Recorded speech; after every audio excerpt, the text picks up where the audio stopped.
வணக்கம் நண்பர்களே, சென்னையிலேருந்து பாஸ்கரன். இன்றைக்கி பார்க்க போகிறது வந்து அஞ்சனக்கல். இது வந்து ஆன்டிமணின்னு சொல்லுவாங்க, அஞ்சனக்கல்னு சொல்லுவாங்க. இதோடது வந்து ஈய சத்து உள்ளது. இதுலேருந்து நம்ம எளிய முறையில் எப்படி சத்து பிரிக்கிறது, ரெண்டாவது அந்த சத்து மூலிமா ரசமெட்டல் செய்யுது. இது வந்து அந்த சத்து மூலிமா செய்த ரசமெட்டல், ஆன்டிமணியில் செய்த ரசமணி. அதோட முறைகள் பாருங்க, மெட்டல் எப்படி இருக்குன்னுட்டு அதோட தேவையான பொருள் என்னென்னு முதல்ல பார்ப்போம். நம்மளுக்கு எளிய முறையில் சும்மா போட்டு வச்சாவே அது ஃபயர் ஆகிட்டு நம்மளுக்கு அந்த ஈய சத்து வெளிப்படும். அஞ்சனக்கல்லேருந்து சத்து போடலாம், எதுவும் போட தேவை. இந்த இது போல் ஒரு மூசை ஒன்று தேவை. ரெண்டாவது வந்து சர்க்கரை. நம்ம இதோட அளவு பார்த்திங்கனாக்கா இது 36 எடுத்துருக்கோம். அதே அளவு தான் நம்ம வந்து சர்க்கரை எடுத்துருக்கோம், 36 கிராம்ஸ் எடுத்துட்டாச்சு. இப்போ அதே அளவில் வெடி உப்பு எடுத்துக்கிறோம். இது வந்து வெடி உப்பு.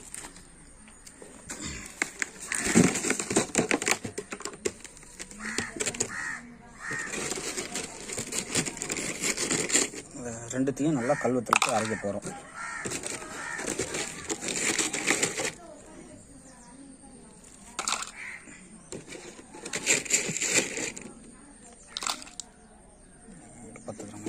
ஒன்றும் பிரச்சனை இல்லை. இது ரெண்டுத்தையுமே கல்வெட்டில் போட்டு அரைக்கிறோம், சர்க்கரையும் இதையும்.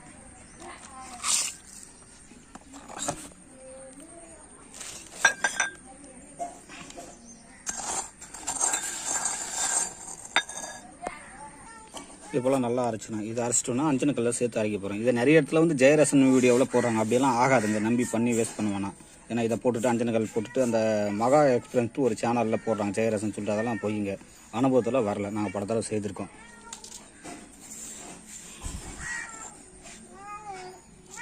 ஆனால் இதோட நல்ல வைப்ரேஷன் நம்ம குருநாதர் சொல்லியிருக்காருங்க. ஒரு 5 வருஷத்துக்கு முன்னாடி இதில் ரசமை செய்து போட்டால் நவகிரகங்களையும் கட்டுப்படுத்துகிற மாதிரி நல்ல ஒரு ஆற்றலை கொடுக்குற மாதிரி சொல்லியிருக்காங்க. அந்த ஆய்வுக்காக நாங்கள் பண்ணுறது. இப்போ அதை நேரடியாக பார்க்க போகிறீங்க. அஞ்சனக்கல்ல போட்டாச்சு. இதையும் பவுடர் நல்லா நுறுக்க வேண்டியதுதான்.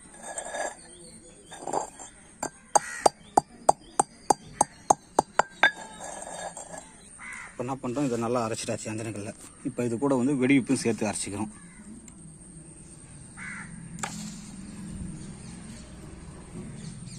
இப்போ என்ன பண்ணுறோன்னா இது போல் ஒரு மூசையில் ரசத்தை ஊற்றிக்கிறோம்.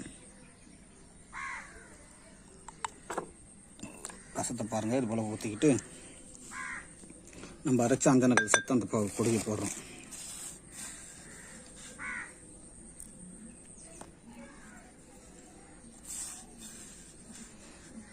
இது போல் ஒரு மூசையில் மண் குடுவை இருந்தாலும் எடுத்துங்க.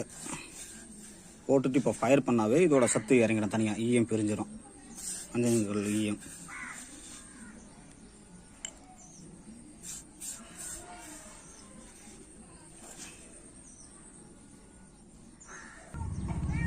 இதை பார்த்தீங்கன்னா வீட்டுக்குள்ளே பண்ணக்கூடாது. இது நிறைய புகையோட ஃபயரோட எரியும். அதனால் வந்து திறந்த வெட்ட வெளியில் பண்ணணும். நிறைய புகை வரும், புகை சுவாசிக்கக்கூடாது.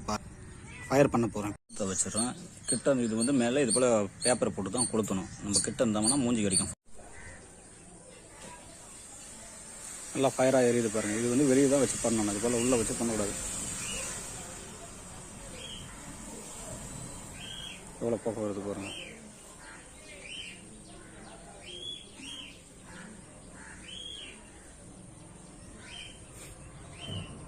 இப்போ உருக்க போகிறோம். நல்லா சுற்றி நல்லா தண்ணியில் இவ்வளோ உருக்கி மெட்டலாக இருக்கும். ஈயம் ஆன்டிமணின்னு சொல்லுவாங்க, அஞ்சனக்கல் சத்துன்னு சொல்லலாம். நல்லா தண்ணியில் அலசிக்க.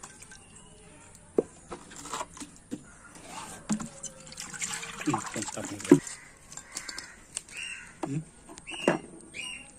பாருங்கள், இப்போ எடுத்து உருக்க போகிறோம். அது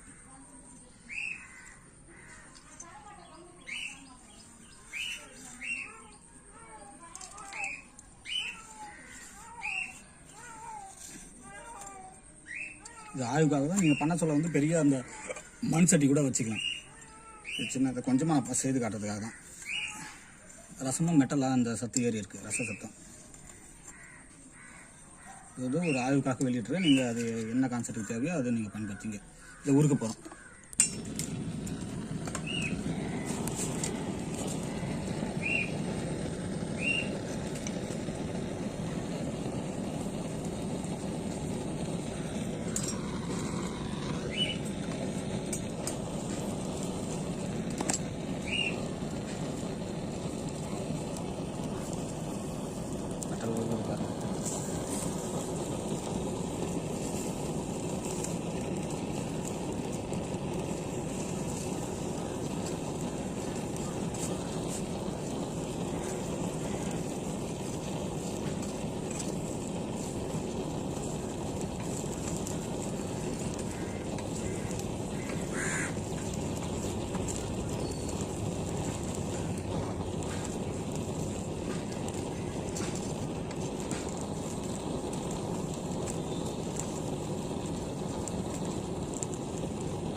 தண்ணியை திருப்பி 2-3 தடவை ஊற்றணும்.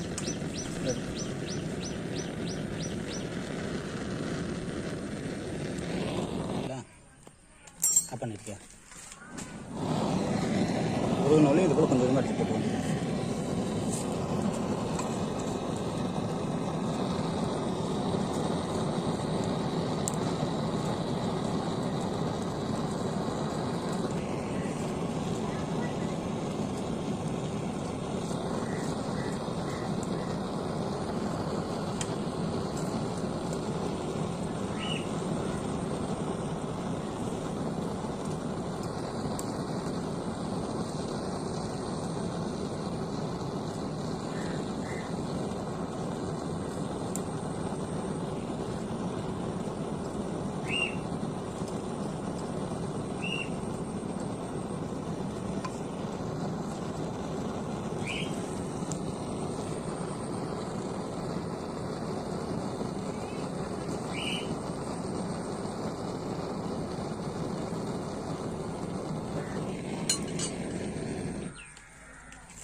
எடுக்கிறியா பார்ப்போம்.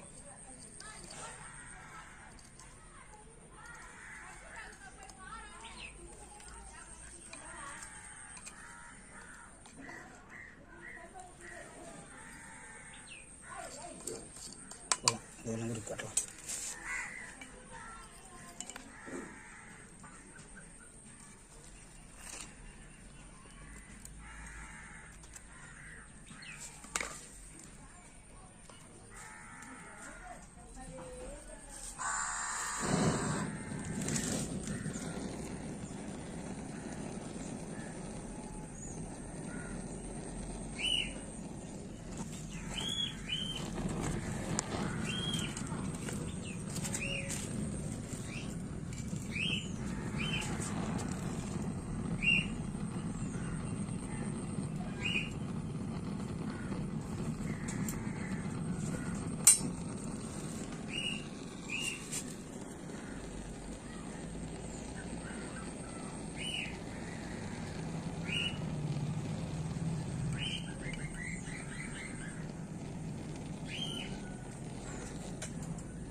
இது எடுத்துன்னு தானே இருக்கேன்.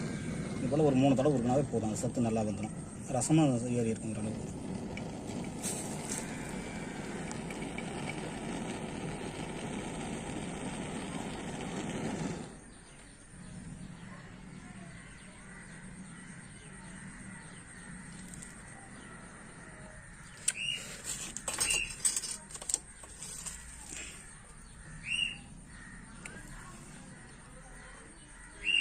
அந்தனங்கள் சத்து செய்த ரசமணி சத்து மட்டும். நானே பேசுகிறேங்கண்ணா. ஆன் பண்ணுறியா? ஆனில் தான் இருக்கு. இது ஏற்கனவே முன்ன செய்தது, இப்போ இது செய்து முறைப்படி சேர்த்தது. இதுபோல் நீங்கள் வந்து பெரிய சட்டி எரியலைன்னா நீங்கள் வந்து வேறு அகலமான சட்டிகளை வச்சு ஃபயர் பண்ணணுங்க. இது வந்து அந்த மோசையில் 2-3 தடவை நானே நிறைய தடவை செய்த அனுபவத்தால் தான் ஒரே தடவை ஃபயர் ஆகுது. ஏன்னா நீங்கள் அதுக்கு மேலே வந்து குச்சிகள்லாம் போட்டு ஃபயர் பண்ணணும். இதோட அந்த சத்து. நன்றி, வணக்கம். சென்னையிலேருந்து பாஸ்கரன். ரைட்டுமா?